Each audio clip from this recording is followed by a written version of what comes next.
오늘 말씀의 제목은 주님 앞에서 나는 누구입니까? 주님 앞에서 나는 누구입니까? 라고 하는 제목입니다. 새 마음 새 영으로 한번 말씀을 드렸죠. 두 번째 시간이라고 할 수가 있겠습니다. 에스겔서를 연구하는 성경학자들에 의하면 에스겔서 35장부터 48장까지는 한 가지 주제가 있는데요. 그 주제는 회복입니다. 뭐라고요? 회복. 그런데 8가지 회복이 있다는 거예요. 그 공통된 학자들의 의견을 한번 정리를 해서 제가 한번 말씀을 드려볼게요. 1. 하나님의 목자 되심의 회복. 2. 땅의 회복. 3. 하나님의 영광의 회복. 4. 하나님 백성의 회복. 5. 언약의 회복. 6. 하나님 주권의 회복. 7. 하나님의 임재의 회복. 8. 성령의 임재 회복. 그런데 여러분, 이 8가지 중에서 크게 2가지예요.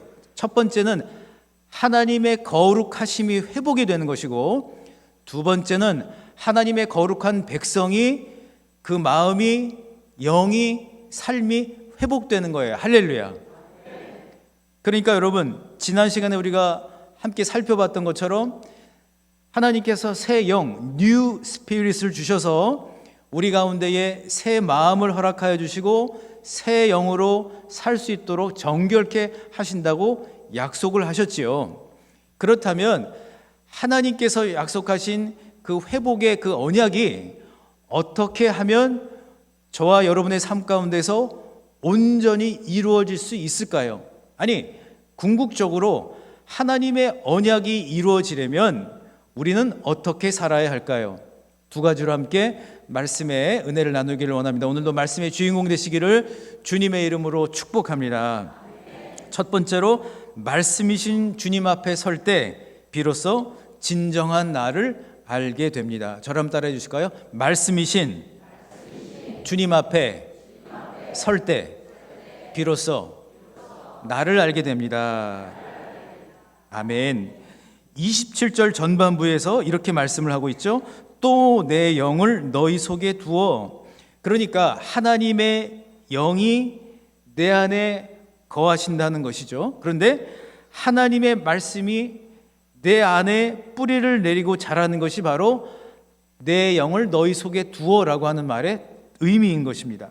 다른 말로 바꾼다면 말씀 앞에 선다는 것은 말씀이신 예수 그리스도, 요한복음 1장 1절의 말씀처럼 태초에 말씀이 계시니라. 이 말씀이 하나님과 함께 계셨으니 이 말씀은 곧 하나님이시니라.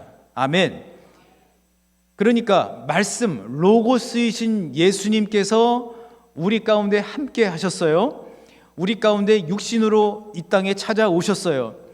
주님 앞에 선다는 것은 다른 말로 바꾸면 말씀 앞에 서는 것입니다. 저를 한번 따라해 주실까요? 주님 앞에 서는 것은 말씀 앞에 서는 것입니다. 아멘. 에스겔 선지자가 하나님의 말씀 앞에 섰을 때에 비로소 자신이 누구인지를 알게 됩니다. 이 에스겔이라고 하는 이름의 뜻은 이런 뜻이 있어요. 하나님이 강하게 하시기를 원하노라. 그러니까 하나님께서는 그가 더 강건한 사람, 강한 사람이 되기를 원하셨습니다. 이 에스겔의 이름을 잠시 살펴보면서 제 이름하고 좀 비슷하더라고요. 제가 최철인데 보통 철자를 밝을 철, 빛날 철 이렇게 해야 되는데 최철자를 썼거든요. 그러니까 가만히 돌아보니까 하나님이 저를 그 철처럼 단련을 계속 시키신 것 같아요. 그런데 여러분, 하나님께서 이 에스겔을 그 단련을 시키실 때, 그를 더욱더 강하게 단련을 시키실 때 하나님이 먼저 하신 것은, 그래, 인생이 얼마나 정말 슬픈지 한번 맛을 봐라, 인생이 얼마나 곤고한지 맛을 봐라, 그렇게 하시질 않았어요. 오히려 하나님의 방법은 첫 번째, 하나님의 말씀 앞에 서는 법을 배우게 하셨습니다. 에스겔은 백성들과 함께 이제 포로로 잡혀갔어요. 그 백성들과 함께 포로로 잡혀갔는데 낯선 땅에 가서 포로로 잡혀간 이스라엘 백성들은 눈물 흘리고 또 낙심하고 좌절하면서 시리에 빠져 있었습니다. 그런데 이 에스겔은 달랐어요. 에스겔서를 연구하는 학자들에 의하면 에스겔의 부모님은 신앙심이 매우 좋았다고 하죠. 저는 그 말씀을 묵상을 하면서 우리 자녀들에게 여러분 재물을 많이 주지 못해서 미안할 필요가 전혀 없습니다. 오히려 뭘 줘야 되죠? 자녀들에게 믿음의 유산을 물려주어야 할 줄 믿습니다. 부모로부터 기도하는 법을 배웠던 이 에스겔 선지자는 포로로 잡혀가서 기도를 하기 시작을 합니다. 기도를 하는 가운데에 하나님께서 환상 중에 임하셨습니다. 또 음성으로 들려주셨습니다. 그러는 가운데 에스겔서 2장과 3장을 보시게 되면 하나님께서 환상 중에 나타나셨는데 두루마리, 그러니까 지금처럼 책이 없었죠. 두루마리, 양피지로 된 그 하나님의 말씀, 그 두루마리를 에스겔 선지자에게 주면서 먹으라고 말씀을 하십니다. 에스겔서 2장 8절과 9절에 보면 이렇게 기록을 하고 있어요.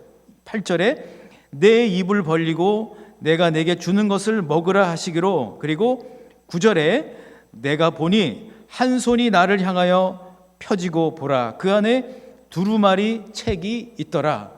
그리고 3장 2절에 보면 이렇게 기록을 합니다. 내가 입을 벌리니 그가 그 두루마리를 내게 먹이시며 아멘.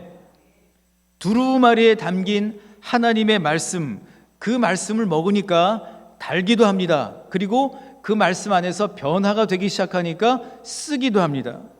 그러니까 중요한 사실은 하나님의 말씀 앞에 섰고 하나님의 말씀을 먹게 되자 비로소 에스겔은 자신이 누구인지를 알게 되었다고 하는 것입니다.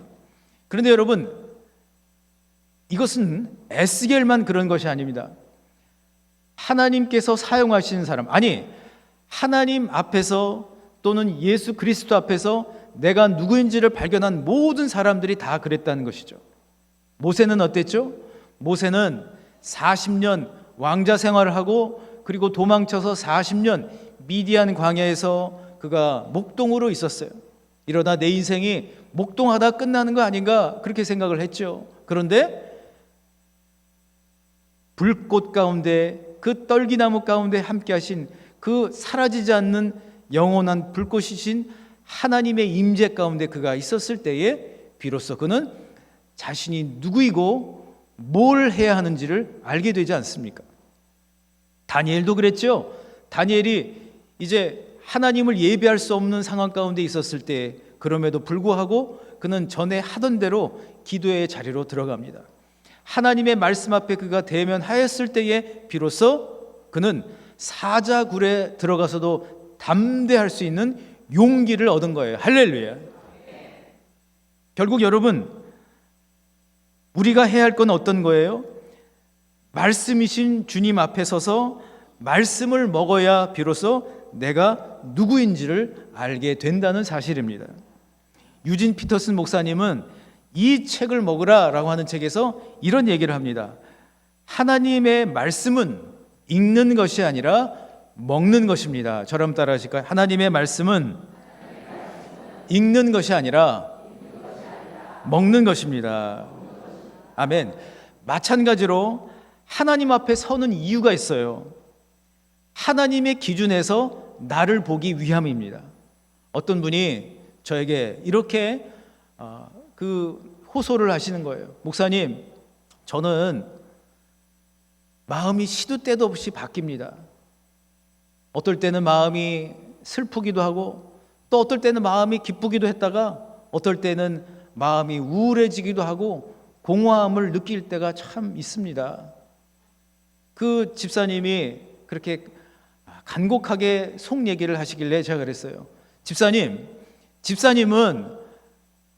집사님의 감정을 얼만큼 신뢰하시나요? 아니, 그 질문은 저와 여러분의 질문 아닙니까? 여러분의 감정, 슬플 때 또는 우울할 때, 공허할 때, 기쁠 때, 이 모든 여러분의 감정을 여러분은 얼만큼 신뢰하세요?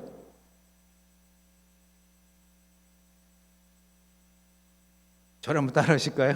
너무 표정이 진지하셔가지고. 김동희 장로님, 너무 진지하게 안 하셔도 돼요. 저를 한번 따라해 주세요. 그때 달라요. 이 감정은 그때 다르니까 이 변하는 거잖아요. 그 변하는 걸 어떻게 여러분 믿을 수가 있죠? 진짜 여러분의 감정이 진짜 여러분 맞아요? 아닐 수도 있지 않을까요? 그런데 왜 우리가 주님 앞에 서야 하고 하나님의 말씀 앞에 서야 합니까? 왜냐하면 하나님의 말씀은 변함이 없기 때문이에요. 하나님은 변함없이 늘 그 자리에 계시고 하나님의 말씀은 늘 우리를 사랑의 눈으로 보고 계시다는 것이죠. 그래서 예수님께서는 그렇게 말씀을 하셨죠. 내가 곧 길이요 진리요 생명이니. 또한 시편 119편 105절에 보면 주의 말씀은 내 발의 등이요 내 길의 빛이니다라고 말씀합니다. 한번 우리 같이 읽을까요? 시작. 주의 말씀은 내 발의 등이요 내 길의 빛이니이다. 아멘. 여러분, 등불의 특징이 뭐죠? 그러니까 발을 비춰주는 등불의 특징. 등불은 크지 않습니다. 우리 승연이 어머니 잘 말씀하시는데 등불의 특징은 그렇게 밝지를 않아요. 박종철 장로님은 우리 성도님들 그 가정을 방문할 때마다 집이 막 어두우면 이거 너무 어두워요. 이거 LED로 밝게 바꿔야 됩니다. 막 그러시지만 그 LED는 등불이 아니죠. 등불은 어두워요. 또 등불을 든 사람만이 그 자기 발만 비출 수가 있는 거죠. 제가 이걸 여러분 언제 경험을 해봤냐면 오래전에 제가 지금이야 뭐 운동을 잘 못하지만 예전에 이래봬도 제가 산악 자전거를 한번 탔던 사람이에요. 산에 한 10명 정도 밤에 이제 그 자전거를 타고 이제 그 한 10마일 정도를 탄 적이 있습니다. 그런데 그때 컴컴하잖아요. 10명이 가는데 각자의 자전거의 핸들 위에 라이트가 하나 담겨 있습니다. 그런데 진짜 등불 같아요. 자기 자전거 앞에만 비춰줄 수 있는 그런 불빛입니다. 그런데 10명이 가다 보니까 제가 저의 자전거 핸들에 있는 등불을 보아야 되는데 사람을 보고 간 거예요. 사람들을 보고 가니까 처음에는 괜찮은 것 같더라고요. 그런데 나중에 가다 보니까 오르막길이 있고 내리막길이 있고 또 가다 보니까 막 돌이 있는 거예요. 그래서 이러다간 넘어지겠다. 그래서 바꿨어요. 어떻게 해요? 내 자전거 핸들에 있는 그 불만 쳐다보자. 그걸 쳐다보고 가니까 결국에는 무사히 다 마칠 수가 있었어요. 그런데 여러분, 이 원리는 말씀이신 주님 앞에 서는 것과 정확하게 연결이 됩니다. 내가 주님 앞에 설 때 주님은 나만을 위해서 특별한 등불을 준비하셨습니다. 그런데 문제는 뭐예요? 나만의 등불, 나를 통해서 진리의 말씀으로 나를 위해서 하나님이 특별하게 준비하신, 예수님께서 나를 위해서 준비하신 그 등불이 있는데, 내가 갈 길을 밝혀주실 수 있는 그 불빛이 있는데, 문제는 내가 다른 사람 불빛 쳐다보고 있는 거예요. 저 사람의 불빛이 큰가? 또는 내 불빛을 봐야지 왜 사람들을 쳐다보면서 내가 가느냐고요. 같이 가고 있는 건 맞지만 그 사람이 나의 등불은 아닌 거죠. 주의 말씀은 내 발의 등이요 내 길의 빛이니다라고 말씀하신 것, 그것은 나만을 위한 특별한 말씀을 준비하고 계심을 기억하시기를 바랍니다. 저랑 따라해 주실까요? 주님은 나를 위해서 특별한 등불을 준비해 주셨습니다. 아멘. 옆에 있는 분하고도 하려고 하다가 우리 딸아이가 또 카톡을 보낸 게 생각이 나서 참았습니다. 그런데 여러분, 말씀에 비추어 사시라고 교회에서 이렇게 여러분 노트를 준비를 했습니다. 이 노트에 여러분 빛을 따라 걸어가면서 발견한 감사를 적어 보시기를 바랍니다. 참 이상한 게 있어요. 뭔가 하면 사람들이랑 대화를 나누고 사람들을 쫓아가다 보면 때로는 힘도 되지만 때로는 불평이 나올 때도 있어요. 그런데 하나님의 말씀 앞에 서서 하나님이 내게 주시는 그 말씀에 비추어서 나의 하루를 돌아보면 감사가 나오더라고요. 잔잔한 감사. 아, 이것도 참 감사했구나. 참 저것도 감사했구나 하는 감사들이 나와요. 그 감사의 내용을 여러분 이 노트에 꼭 여러분 적어 보시기를 바랍니다. 더 나아가 주님 앞에 나의 삶을 비춰보면 오늘의 아쉬웠던 부분들을 겸허하게 받아들일 수가 있습니다. 우리는 연약하죠. 그러다 보니까 서로가 그 부족한 것들을 막 지적하거나 이야기할 때가 있어요. 보니까 오늘 이 예배에 참여하신 분들은 한 분도 그런 일이 없다는 표정들이신데 저기 딴 데 가면 그런 분들이 계시대요.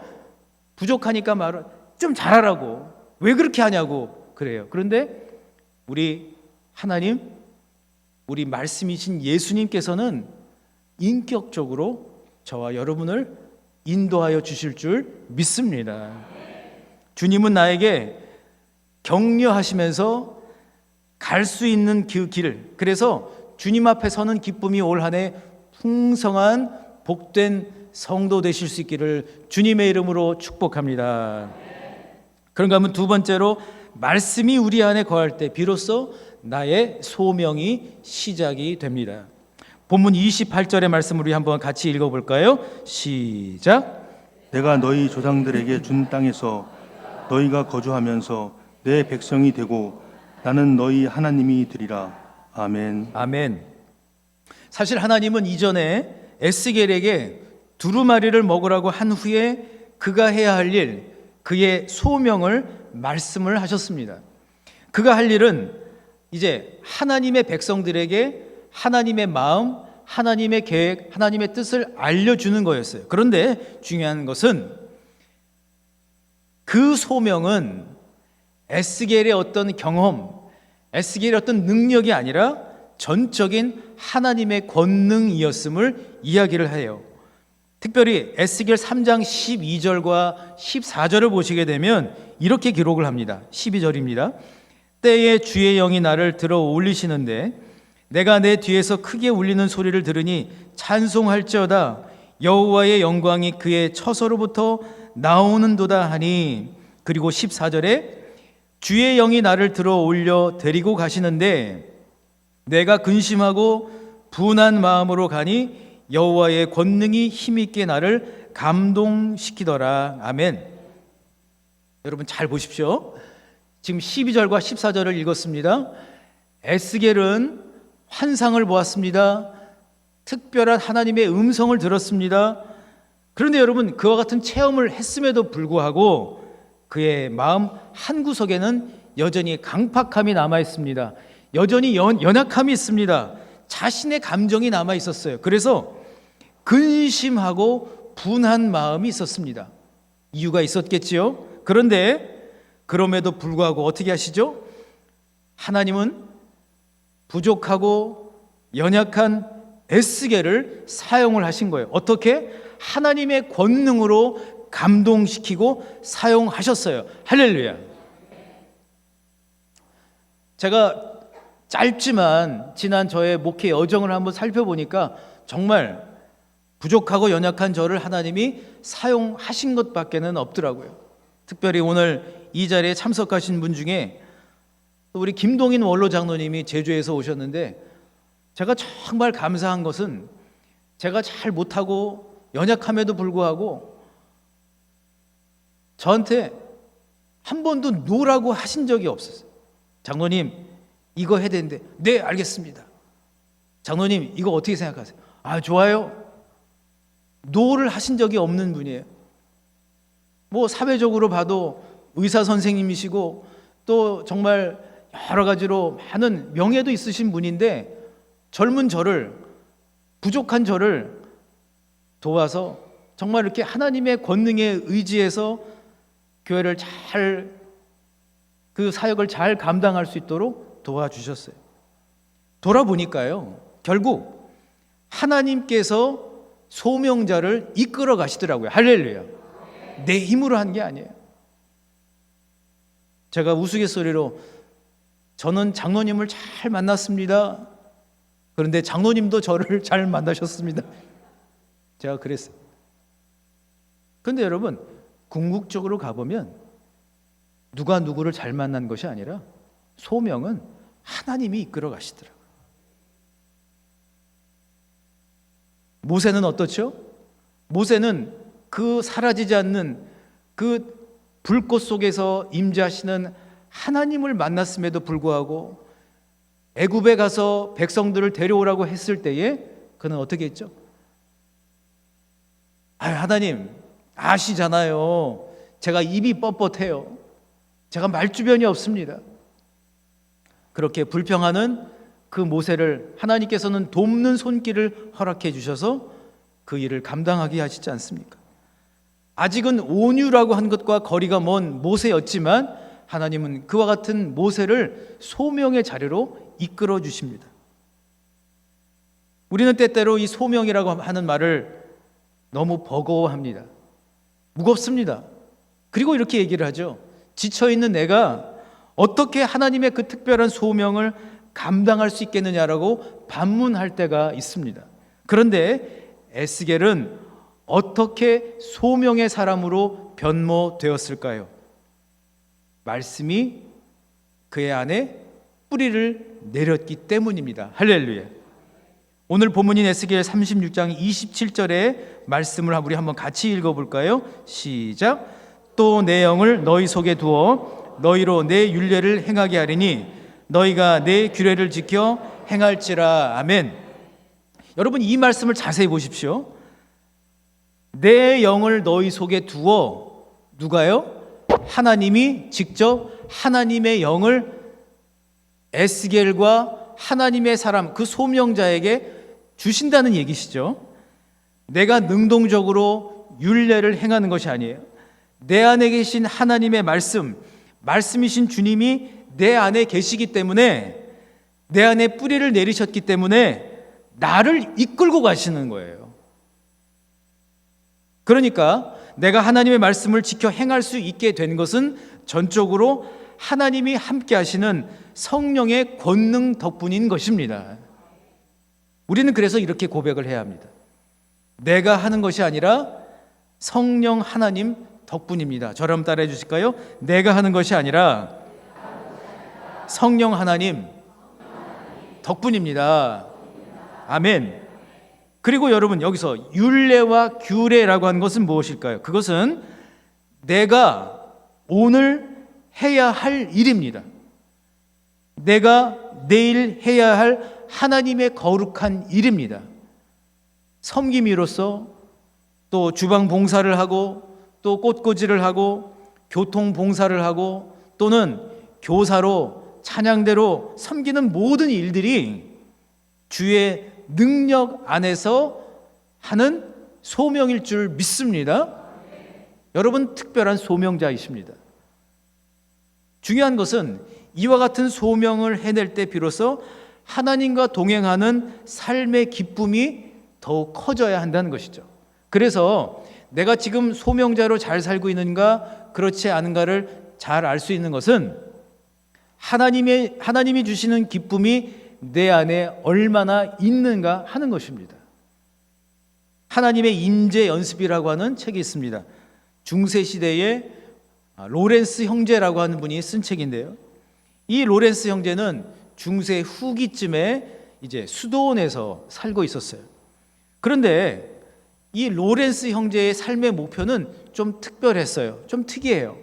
보통은 이제 수도사가 되면 나중에 수도 원장도 되고 또 가톨릭 교회니까 뭐 주교, 비숍도 되기도 하고 추기경도 되는 뭐 이런 것들을 생각을 했을 텐데, 그런데 이 로렌스 형제는 오히려 그의 삶의 목표가 어떻게 하면 하나님과 동행하는 삶의 기쁨이 곧 소명으로 연결될 수 있을까? 이게 삶의 목표였던 거예요. 그가 쓴 이 영성 일기를 보게 되면 그는 두 가지 일을 한 걸로 나와요. 첫 번째는 수도원에서 청소하는 일을 했습니다. 그리고 두 번째는 주방에서 일을 했습니다. 그런데 그는 어떻게 하면 청소하는 일에서 내가 좀 벗어나 볼까? 어떻게 하면 내가 주방에서 좀 이제는 좀 격조 있는 일을 좀 할까? 좀 지시하면서 좀 후춧가루 좀 더 넣으세요. 소금 좀 더 넣어요. 이렇게 좀 격조 있게 할까? 이것이 아니라 그의 관심은 어떻게 하면 청소할 때도 주방에서 설거지를 할 때도 하나님과 동행하는 삶을 살 수 있을까 하는 것이었습니다. 결국 그는 평생 동안 수도원에서 청소와 주방 일을 하다가 그의 수도사로서의 일생을 마감합니다. 그런데 이 로렌스 형제는 누구보다도 그 당시에 어떤 수도원장보다도 어떤 주교보다도 어떤 추기경보다도 더 특별한 소명을 이뤄낸 사람이 되었습니다. 왜냐하면 그의 생애 가운데 24시간 동안 하나님과 동행하는 삶의 기쁨을 그는 매일매일 계속 늘려가고 있었기 때문이에요. 그래서 어느 날 그가 쓴 영성일기를 보게 되면 하나님과 함께하는 하나님의 임재가 있는 이 기쁨이 하루 종일 이어지는 것 같다는 그러한 체험을 그가 고백하기도 합니다. 정말 그런 것 같아요. 그러니까 일의 종류가 문제가 아니라 어떻게 하면 하나님과 동행하는 소명의 기쁨을 누리며 살아가는가, 이것이 참 중요하다는 사실이에요. 오래전에 말씀을 준비하면서 그 생각이 났어요. 교회 사역을 감당하면서 언제 기뻤을까? 언제 일들이 잊혀지지 않고 기억이 되었을까? 가만히 생각을 해보면 예전에 제가 미국의 오렌지 카운티에 있는 한 교회에 이제 부목사로 섬겼을 때 그 교회가 이제 건축을 준비를 했어요. 그러다 보니까 교회 사무실에 있는 모든 악기며 이런 장비를 주일날 아침에 일찍 실어다가 이제 다른 예배당에다 다 설치하는 거예요. 근데 그게 하루 이틀이지 매주 몇 개월 동안을 하는데 저하고 같이 있던 부목사님하고 같이 그 일들을 감당을 했어요. 그런데 그때 일을 기억을 해보니까 한 번도 인상을 쓰거나 또는 막 기분이 나쁘거나 왜 나는 맨날 이런 일만 하나 그런 생각이 안 들고 어떻게 하면 예배가 잘 드려질 수 있을까 그 생각을 했던 것 같아요.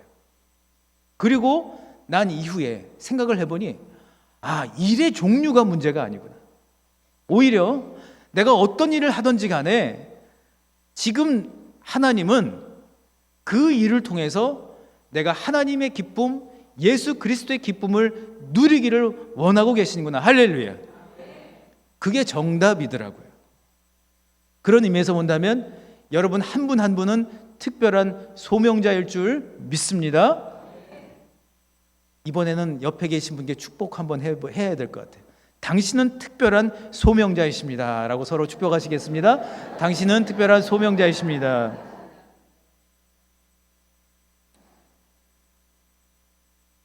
로렌스 형제처럼 또 에스겔처럼 모세처럼 다니엘처럼 요셉처럼 저와 여러분의 관심이 주님 앞에 서는 것이 될 수 있기를 간절히 소망합니다. 더 나아가 주님과 동행하는 삶의 기쁨이 곧 소명이 될 수 있는 그러한 삶을 살아가시기를 다시 한번 축복합니다. 여러분 가만히 보면 우리가 살아가는 우리 인생 가운데서 결코 녹록지가 않죠. 말씀드렸던 것처럼 우리 모두가 나이가 들어가고 또 인생에 녹록지 않은 그 환경들 속에서 때로는 매일매일 순간순간마다 지금 주님이 여기 오셔야만, 주님께서 나와 함께 하셔야만 내가 살아갈 수가 있지 않습니까? 마치 매일매일 아침에 눈을 뜨면 아침 안개가 눈앞 가리듯 하는 그런 인생을 우리가 맞이하지 않습니까? 그런데 바로 그때야말로 우리의 시야를 넓혀주시고 우리의 등불이 되어주시는 주님 앞으로 나아가실 수 있기를 주님의 이름으로 축복합니다. 오늘 함께 마지막으로 결단하면서 아침 안개의 눈앞 가리듯 이 찬양을 할 때에 여러분 진리가 되시고 등불이 되신 주님이 우리의 모든 안개를 다 걷게 해주시고 밝게 우리를 인도해 주시고 비춰 주실 줄 믿습니다. 그 마음 가지고 함께 우리 아침 함께 눈앞 가리듯 고백하며 결단하며 찬양하도록 하겠습니다.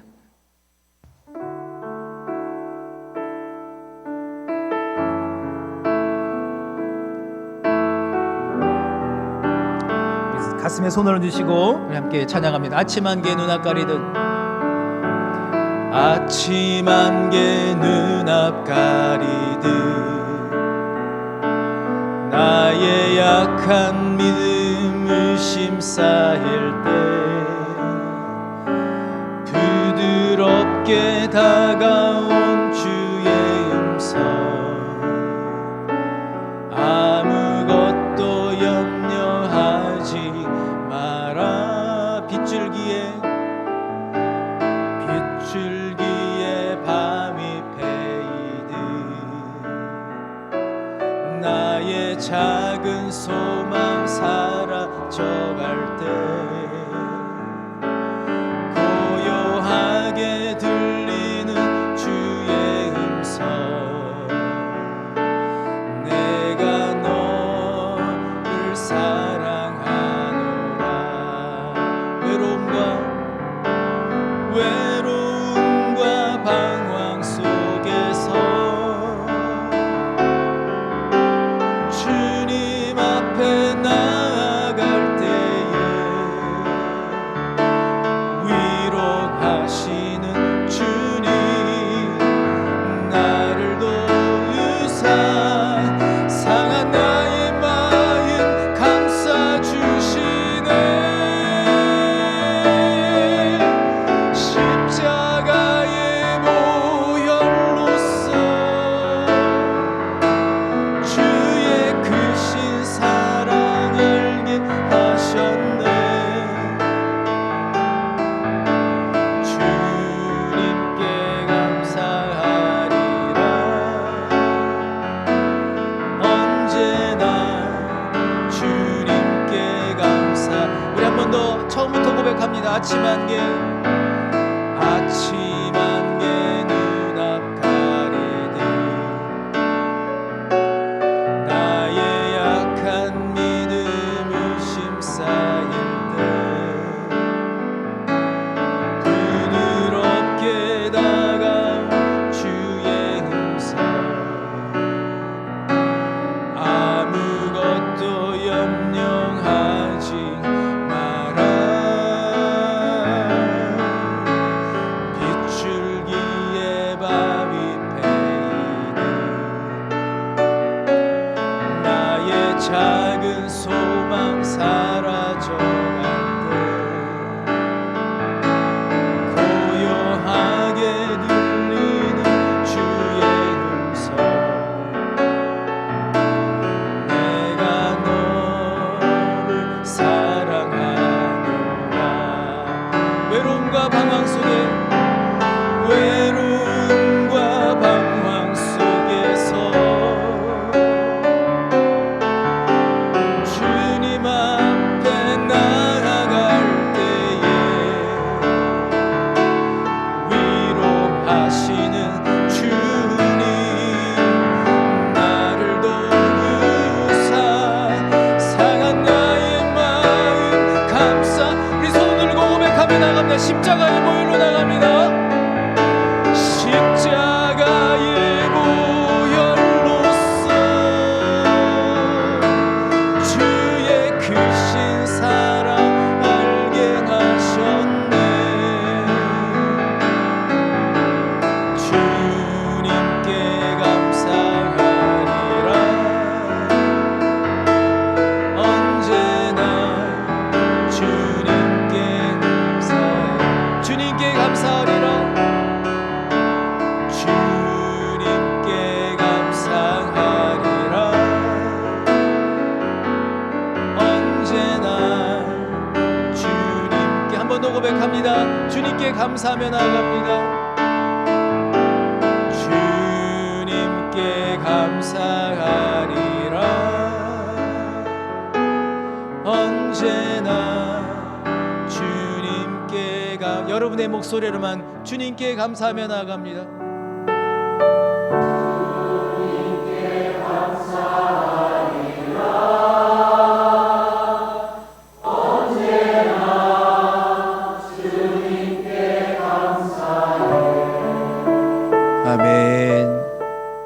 시간 좀 이렇게 기도하면 어떨까요?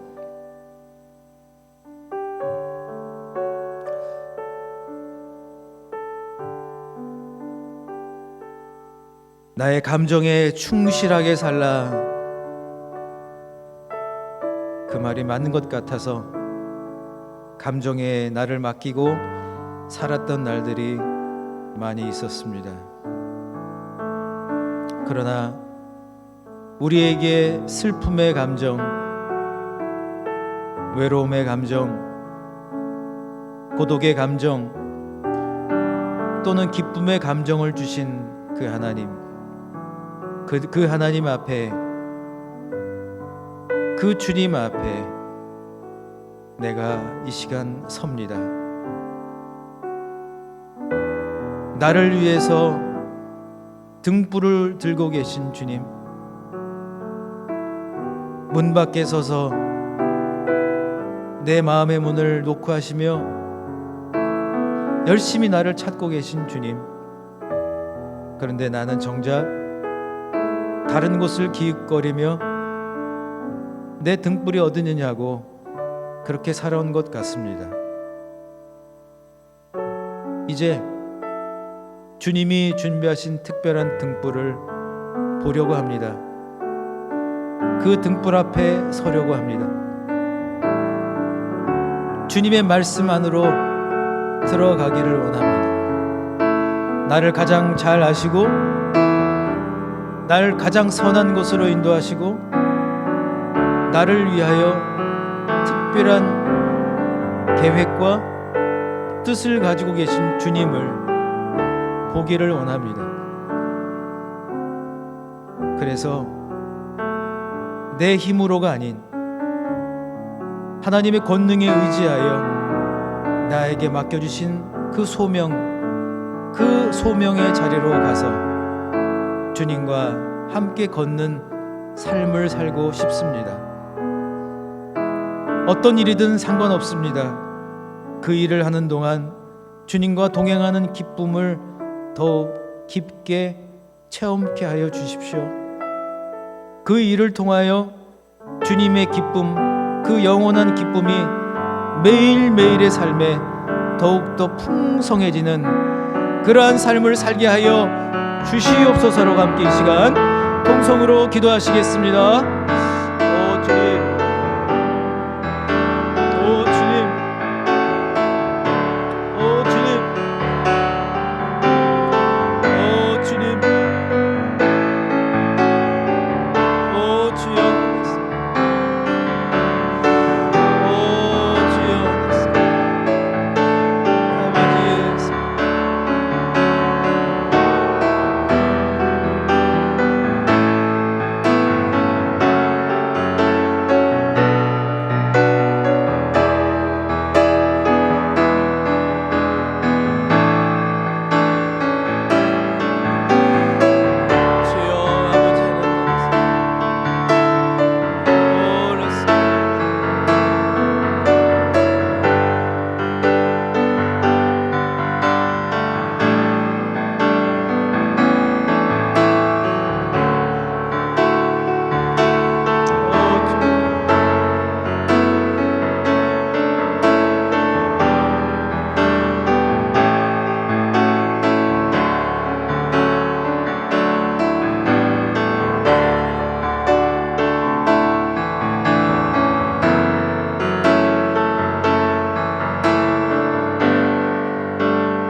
사랑의 주님, 매일매일 눈을 뜨면 안개가 낀 것 같습니다. 희미하고 혼란스러운 인생인 것 같습니다. 그런 우리 인생 앞에 주님이 등불이 되어 주시옵소서. 이제는 주님 앞에 서기를 원합니다. 주님 앞에 선 내가 누구인가 알기를 원합니다. 주님이 기뻐하시는 그 모습, 주님이 특별하게 여겨주시는 그 위로와 주님이 주시는 기쁨이 나의 삶에 근원적 기쁨이 되게 하여 주시옵소서. 주님 앞에 서서 진리의 말씀을 먹고 그 말씀이 이끄시는 대로 하나님의 권능에 의지하여 성령의 인도하심 가운데 그 소명자로서의 특별한 일, 나에게 주어주신 그 특별한 일을 통하여 매일매일 주님과 함께하는 기쁨이 더욱 커져가게 도와 주시옵소서. 24시간 주님 동행하여 주실 때, 소명자로 살아갈 때 그 기쁨이 더욱 더 길어지고 더 깊어지고 더 넓어지는 은총을 내려 주시옵소서. 2024년 한 해 주님과 동행하고 주님 앞에 서는, 주님의 말씀을 먹고 주님의 말씀으로 인하여 능력받아 살아가는 그 어떤 해보다도 더 기쁜 축복의 한 해가 될 수 있도록 도와주시옵소서. 예수 그리스도 이름으로 기도하옵나이다. 아멘.